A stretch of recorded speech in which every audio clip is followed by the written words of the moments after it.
సత్యభామ సీరియల్ని టీవీలో కన్నా ముందే మన ఛానల్లో చూడాలి అనుకుంటున్నారా?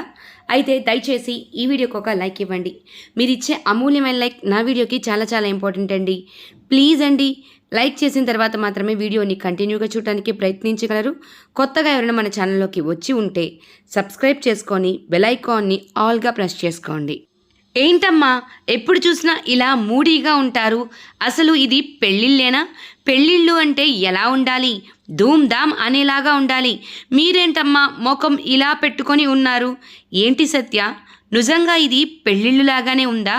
నీ పెళ్ళి నిజంగా జరుగుతుంది అని నీకు అనుభూతి కలుగుతుందా? అసలు ఇది పెళ్ళేనా అని నాకు అనుమానంగా ఉంది, బాధగా కూడా ఉందమ్మా. చూడమ్మా, ముందే క్వశ్చన్ పేపర్ లీక్ అయితే ఎంత సంతోషంగా ఉంటుందో. ఈ ఇంటి గురించి ముందే మనకి లీక్ అయిపోయింది కదా. ఎటు పెద్ద కోడలు చెప్పనే చెప్పింది, ఆవిడతో మనం జాగ్రత్తగానే ఉండాలని, ఇలా వంకర్ టింకర్గానే మాట్లాడుతుందని. నిజంగా ఈ పెళ్ళి ఇష్టపడే చేసుకుంటున్నావా సత్య? నువ్వు ఎందుకు బామ్మ అలా అడుగుతున్నావు? ఇందాకే కదా వాళ్ళకి నచ్చినట్టు నడుచుకుంటాను అని అన్నాను. ఏమో సత్య, నువ్వు ఏం చెప్పినా నిజంగా ఈ పెళ్లి చేసుకోవడానికి నీకు ఇష్టమని నాకు అనిపించట్లేదు. ఇష్టమే అయినా ఇష్టమా అని ఇంత దూరం వచ్చిన తర్వాత ఆలోచిస్తే ఎలా? ఆలోచించాలమ్మా. ఏమి ఆలోచించాలి నాన్న? ఏమీ ఆలోచించనవసరం లేదు. ఇంత దూరం వచ్చిన తర్వాత తలకాయ ఉంచి తాళి కట్టించుకోవాలి. ఒకవేళ ఏదైనా సమస్యలు వస్తే ఏం చేస్తావు నువ్వు? అడిగావా బామ్మ? ఇదే ప్రశ్న నువ్వు అడుగుతావు అని నాకు తెలుసు. పెళ్ళైన తర్వాత సమస్య వస్తే ఏం చేస్తాను? దాన్ని తుడిచేస్తాను బామ్మ. తెల్లవారితే నా జీవితం మళ్ళీ కొత్తగా మొదలవుతుంది అనుకుంటాను. జీవితంతో కాంప్రమైజ్ అయిపోతాను. అంతేకాని మళ్ళీ మీ నెత్తి మీద వచ్చి గుదిబండలాగా మాత్రం మారను. సమస్యను తీర్చిదిద్దుకుంటాను అంతే తప్ప ఎవరికి, ముందుగా మా నాన్నకి నేను ఎప్పుడూ కూడా ఒక గుదిబండగా మారను. అయినా ఇంత చెప్తున్నాను, నా పెళ్ళేమన్నా ఆపేస్తారా మీరు? ఆపేస్తానమ్మా సత్య, ఆపేస్తాను. నీకు ఈ పెళ్ళంటే ఇష్టం లేకపోయినా, చేసుకోవాలి అని అనిపించకపోయినా ఒక్క మాట చెప్పు చాలు తల్లి. ఈ పెళ్ళిని జరిపించను, ఆపేస్తాను. ఆ క్రిష్ దగ్గరికే వెళ్ళి బ్రతిమిలాడి మరీ ఆపేస్తాను.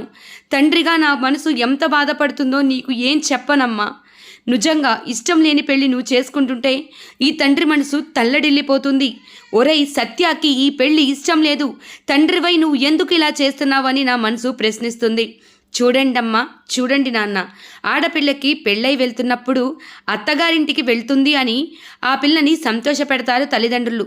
మీరు నన్ను ఎంత హ్యాపీగా, ఎంత నవ్వుతూ ఉంచుతారో జీవితాంతకాలం ఆ నవ్వుల్ని గుర్తుపెట్టుకొని నేను నా అత్తగారింట్లో అంత హ్యాపీగా గడిపేస్తాను. మరి నాకేదన్నా కష్టం కలిగించే పని మీరు చేస్తే అదే కష్టంతో నా అత్తగారింటికి వెళ్ళి నేను బతికేస్తాను. అంటే ఇప్పుడు మీ మాటల ప్రకారం నాకు అర్థమైందేంటంటే నన్ను కష్టపెట్టాలి అని నిర్ణయించుకున్నారు. సరే కానివ్వండి, కష్టపెట్టండి. అలాగే వెళ్ళి మా అత్తగారింట్లో కాపురం మొదలు పెట్టేస్తాను. చేయగలిగింది ఏముంది చెప్పండి?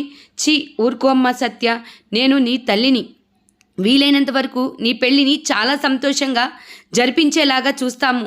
నువ్వు నీ అత్తగారింటికి వెళ్ళినా కూడా మా గురించి తలుచుకొని సంతోషపడేలాగే చేస్తాం తల్లి.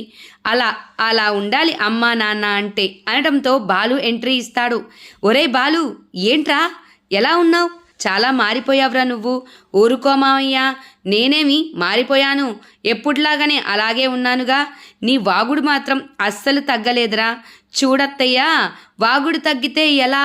కొంతమందికి బ్రహ్మరాత తలరాతతో రాస్తాడంట, కానీ నా రాత, నా భార్య రాత ఇద్దరూ కలిపి నా భార్యకే రాశాడు ఆ భగవంతుడు. అందుకే వాగి బతికేస్తున్నాను అంతే. ఇంత మాట్లాడుతున్నావు, అక్కడున్న నీ భార్యని నాకు పరిచయం చేయవా బాలు? ఎందుకు పరిచయం చేయను? పరిచయం చేయకపోతే ఏమన్నా ఊరుకుంటారా ఏంటి? అక్కడున్నదెవరు? పూలబుట్ట. కాబట్టి ఖచ్చితంగా పరిచయం చేయాల్సిందే. ఇదిగో పూలబుట్ట, ఇలారా. ఇదిగో తిను నా భార్య, తన పేరు పూలబుట్ట. ఏంటి పూలబుట్ట? కాదు, పూల తట్ట. కాదు, నా పేరు మీనా. ఎందుకో నిన్ను చూస్తుంటే నాకు చాలా బాగా కనెక్ట్ అయిపోయినట్టున్నావు మీనా. ఎందుకు అవ్వదు? ఆడవాళ్ళు ఎప్పటికీ ఒకటే కదా. సోదు చెప్పుకుంటానికైనా, సొత్తి చెప్పుకుంటానికైనా. ఊరుకో బాలు, ఎందుకట్లా నీ భార్యని ఏడిపిస్తున్నావు? తను చూడటానికి చాలా సాఫ్ట్ మరియు ఇన్నోసెంట్గా కనిపిస్తుంది. నాకైతే చాలా చాలా బాగా నచ్చేసింది. దట్టు నా బ్రెయిన్కి చాలా బాగా కనెక్ట్ అయ్యావు మీనా నువ్వు. అవుతుంది, ఎందుకవదు, అక్కడుంది పూల బుట్ట కదా, అందరికీ బాగానే కనెక్ట్ అవుతుంది. ఆయన మాటలకి ఏమొచ్చింది, మీరు చాలా బాగున్నారు, నువ్వు కూడా చాలా బాగున్నావు, అయినా ఎందుకు ఇలా ఏడిపిస్తున్నావు బాలు, ఆడవాళ్ళని ఏడిపించడంలోనే మజా ఉంది సత్య, సత్య అని ఇక క్రిష్ పిలుస్తాడు. వెంటనే సత్య అటు తిరిగి చూస్తుంది.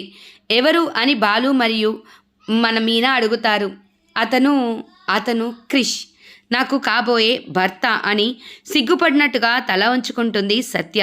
క్రిష్ ఎప్పుడైతే తనని భర్తగా సత్య అందరికీ పరిచయం చేస్తుందో ఇక సిగ్గుపడుతూ తనని చూస్తూ అలాగే ఉండిపోతాడు.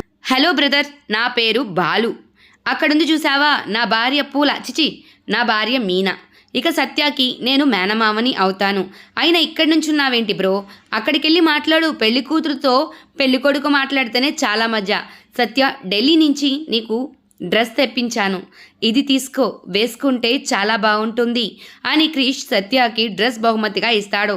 ఇక క్రిష్ వాళ్ళ అమ్మ వచ్చి, ఏంటి క్రిష్ ఎక్కడున్నావు, తతంగమంతా బయట జరుగుతుంటే నీకు లోపల ఏం పని, అయినా కూతురు తల్లిదండ్రులుగా మీరేంటయ్యా ఇలా ఖాళీగా ఉండడమేనా ఏంటి మీ వృత్తి, మీకు పద్ధతులు పాడు ఏమీ తెలియవా, పదండి బయటికి, పెళ్లి పనులు చాలా ఉన్నాయి, పదరా క్రిష్, నువ్వు బయటికి వెళ్ళి రెడీ అవు, జరగాల్సిన కార్యక్రమం అంతా బయట ఉంటే లోపలేం చేస్తున్నావు అనడంతో క్రిష్ ఇక సత్యాని చాలా రొమాంటిక్గా చూస్తాడు.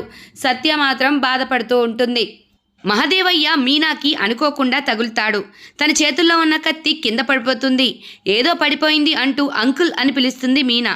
ఇక వెంటనే మహదేవయ్య వచ్చి కత్తిని లాక్కొని బయటికి వెళ్ళి అక్కడ ఎవరో ఒక వ్యక్తి ఉంటే ఆ వ్యక్తిని కింద పడేసి పొడి చేస్తాడు, చంపేస్తాడు. ఒరేయ్, ఇది నా బిడ్డ పెండ్లి జరుగుతున్న ఇల్లు, ఈడ రక్తం ఎప్పుడూ కనిపించకూడదు, అంతా శుద్ధి చేసేసి శవాన్ని తీసి బయటపడే, అలాగే బాపు నువ్వు చెప్పినట్లే చేస్తాను, సరే నేను పోతుండా. ఏంటమ్మీ ఇక్కడ జరిగిందంతా నుంచొని చూసినట్టున్నావుగా, ఎక్కడ చూసింది అక్కడే మర్చిపోవాలా, నోరు తెరిసి ఎక్కడా చెప్పకూడదు, అది నీకే మంచిది, అయినా ఈడ నుంచొని ఏం సంసాయిస్తున్నావో నాకు అర్థం కావట్లే, పో చాలా పెండ్లి పనులున్నాయి, పోయి నీ పెళ్లి పనులు చూసుకో.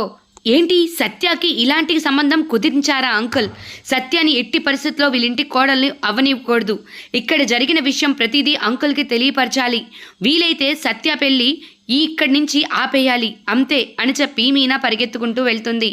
ఇంతలో సత్య వాళ్ళ నాన్న ఒక పోలీస్తో మాట్లాడుతూ ఉంటాడు. అతని శిష్యుడు ఇష్టం లేని పెళ్లి సత్యకి జరుగుతుందని చెప్తాడు. మరి మీ కూతురు ఆ ఇష్టం లేని పెళ్లికి ఎలా అంగీకారం తెలిపింది అని అక్కడ ఎస్ఐ అడిగితే, బాబు అది నాకు తెలీదు, గురువుగా నేను నిన్ను ఒకటి అడుగుతాను, దయచేసి నా కూతురు పెళ్లి ఆపు, తప్పకుండా ట్రై చేస్తాను, నా సాయశక్తిలా ప్రయత్నిస్తాను. Thank you Babu, thank you so much, నాకున్న ఆప్షన్ ఒక్కటే, నువ్వు వచ్చి పెళ్ళి ఆపుతావని, నేనున్నాను, ఇష్టం లేని పెళ్లి చేసుకోవడం నేరం, అలా అమ్మాయిని బలవంతం చేయడం కూడా నేరమే, కాబట్టి నేరం జరుగుతుంది కాబట్టి తప్పకుండా పోలీసులకి హక్కు ఉంటుంది, మీరు బాధపడకండి అని చెప్పే లోపల మీనా వస్తుంది. సత్య వాళ్ళ నాన్న మాట్లాడే మాట ప్రతిదీ వింటుంది. ఏంటమ్మా సత్య వచ్చి ఇక్కడ ఆగిపోయావు, నన్ను చూసా, వీడేం నీచుడు కూతురు పెళ్లి ఆపేస్తున్నాడు అనుకుంటున్నావా, లేదంకుల్, నేను ఒక ఆడపిల్లని, ఎన్నో బాధలు పడిందాన్ని, ఈ విషయం ఏంటో నాకు తెలుసు, చూడమ్మా సత్యాని బలవంతంగా పెళ్లి చేసుకుంటున్నారు, సత్య కూడా ఈ పెళ్ళంటే ఇష్టం లేదు, నా కూతురు ఇక్కడికి వస్తే సుఖపడదు, కాబట్టి ఎట్టి పరిస్థితుల్లో నా కూతురు పెళ్ళి అతనితో జరగకూడదు, ఎట్టి పరిస్థితుల్లో ఆపేయాలి, నాకున్న ఒకే ఒక స్కోప్, నా శిష్యుడు అతను కూడా పోలీస్ కాబట్టి అతను పెళ్ళి ఆపుతానన్నాడు, నా వంతు హెల్ప్ కూడా మీకు తప్పకుండా ఉంటుంది, సత్యాన్ని ఈ ఇంట్లో ఖచ్చితంగా మనం ఇవ్వకూడదు అంకుల్, వీళ్ళు మంచివాళ్ళ కాదు, ఎలాగైనా ఈ పెళ్ళి ఆపేయాలి, నా నుంచి మీకు ఏదైనా హెల్ప్ కావాలంటే నన్ను తప్పకుండా అడగండి, నేను మీనా, నేను కూడా మీ కూతురు సత్య లాంటిదాన్నే కదా, తప్పకుండా నా హెల్ప్ కూడా తీసుకోండి uncle, thank you so much అమ్మ అంటూ ఉంటే ఇక బయట బాలు మందు తాగుతూ ఉంటాడు. దేవుడు ఎంతెంతమందికి ఎన్నెన్ని కష్టాలు ఇచ్చినా ఈ మందు ఇచ్చి అందరి కష్టాల్ని తీర్చేస్తున్నాడు.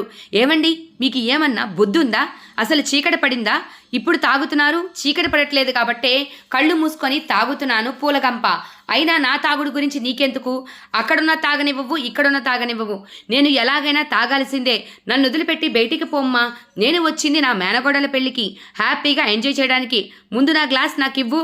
చూడండి, మీకు ఒక ఇంపార్టెంట్ విషయం చెప్పాలి, అది చెప్పే వెళ్తాను, సత్యాకి ఈ పెళ్ళంటే ఇష్టం లేదు. ఆహా, ఆ విషయం నీకు చెప్పిందా డైరెక్ట్గా? నాకు డైరెక్ట్గా చెప్పలేదు, కానీ నేను విన్నాను. చూడమ్మా, చూసినవి విన్నవి ఇవన్నీ నిజం కాదు, జరిగేవే నిజం. నేను అబద్ధం ఎందుకు చెప్తాను చెప్పండి? సత్యకి ఈ పెళ్లి అంటే ఇష్టం లేదు. సత్య అంటే మీకు నిజంగానే గౌరవం ఉందా? మేనకోడలుగా తన భవిష్యత్తు బాగుండాలి అనుకుంటున్నారా? అవును, అనుకుంటున్నాను. మరి అనుకుంటే మీ వంతు ప్రయత్నంగా వెళ్ళండి. సత్యకి నిజంగానే అతనంటే ఇష్టం ఉందా లేదా కనుక్కోండి. ఇంటికి కోడలుగా రావడం అంటే ఇష్టం ఉందా లేదా కూడా కనుక్కోండి. అప్పుడు మీ నిర్ణయం ఏం తీసుకున్నా కూడా నేను కాదనను. చూడు పూలకంప, నిజంగానే సత్యకి పెళ్లి బలవంతంగా చేస్తుంటే మాత్రం నేను అసలు చెయ్యనివ్వను. ఏదో పిక్చర్ కొంచెం హార్డ్గా ఉన్నా అతను మంచోడు అనుకున్నాను, కానీ అక్కడ కూడా హార్డ్నెస్ ఉందని తెలిస్తే మాత్రం ఖచ్చితంగా నేను తిరగబడతాను అని మళ్ళీ తాగుతూ ఉంటే, చూడండి ఇలా తాగుతూ ఉంటే పెళ్లి జరిగిపోతుంది, సత్యకి అన్యాయం జరిగిపోతుంది. వెళ్ళండి, వెళ్ళి కనుక్కొని రండి. సరే వెళ్తున్నా, కనుక్కొని వస్తా. అక్కడ కానీ నిజంగా సత్యకి పెళ్ళంటే ఇష్టం లేదు అన్నారనుకో, నలుగురిని బాధైనా కాదు, వీలైతే ఈడ్చి బయటపడేసైనా సత్యకి న్యాయం జరిపిస్తా. సత్యకి నేనున్నా, ఎవరు లేకపోయినా. ఇది చాలా బాగుంది, చాలా హ్యాపీగా కూడా ఉంది వినడానికి. వెళ్ళండి, మీరు వెళ్తేనైనా సత్య తన మనసులో ఉన్న మాట మీకు ఓపెన్గా చెప్పుకుంటుందేమో. అలా చెప్తే తనకొచ్చేది అంత తప్పుతుందేమో. వెళ్ళండి, తర్వాత వచ్చి తాగొచ్చు. ఈ మందు ఎక్కడికి పోదు, ఈ గ్లాస్ ఎక్కడికి పోదు. సరే పూలగొంప, అరవకు, ఇక్కడికే వెళ్ళి వస్తానులే అని చెప్పటంతో ఇక మీనా ఆలోచిస్తూ ఉంటుంది, నిజంగానే సత్య ఒప్పుకుంటుందా లేదా అని. సత్య ఒంటరిగా కూర్చుంటుంది, ఆలోచిస్తుంది. బాధ ముఖంలో కళ్ళ కొట్టొచ్చినట్టు కనిపిస్తుంది. క్రిష్ చాలా రొమాంటిక్ ఫీల్లో ఉంటాడు. కోట్ గీట్ మొత్తం వేస్తాడు. ఒక ఫ్లవర్ వెనకమాలుగా పెట్టుకొచ్చి ఫ్లవర్ తీసి సత్యకి ఇవ్వబోతూ ఉంటాడు. మరి ప్రపోజ్ చేస్తాడా మీద పాటు అది నాకు కూడా తెలీదు. జస్ట్ ఫ్లవర్ తీసి ఇవ్వడం వరకే. సత్య చాలా షాక్ తిన్నట్టుగా చూస్తూ ఉంటుంది ఆ ఫ్లవర్ వంక. ఇది ఫ్రెండ్స్ ఇవాల్టి సత్యభామ ఎపిసోడ్లో జరగనుంది. ఇన్ కేస్ ఈ ఎపిసోడ్ మీకు నచ్చింది అనుకుంటున్నాను. హోప్ ఈ ఎపిసోడ్ మీకు నచ్చితే తప్పకుండా లైక్ చేయండి, మన ఛానల్కి సబ్స్క్రైబ్ చేసుకోండి. రేపటి మరిన్ని మంచి మంచి వీడియో అప్డేట్స్ కోసం బెల్ ఐకాన్ ఆల్గా ప్రెస్ చేసుకొని పెట్టుకోండి. Thanks for watching this video friends. Thank you, take care and bye bye.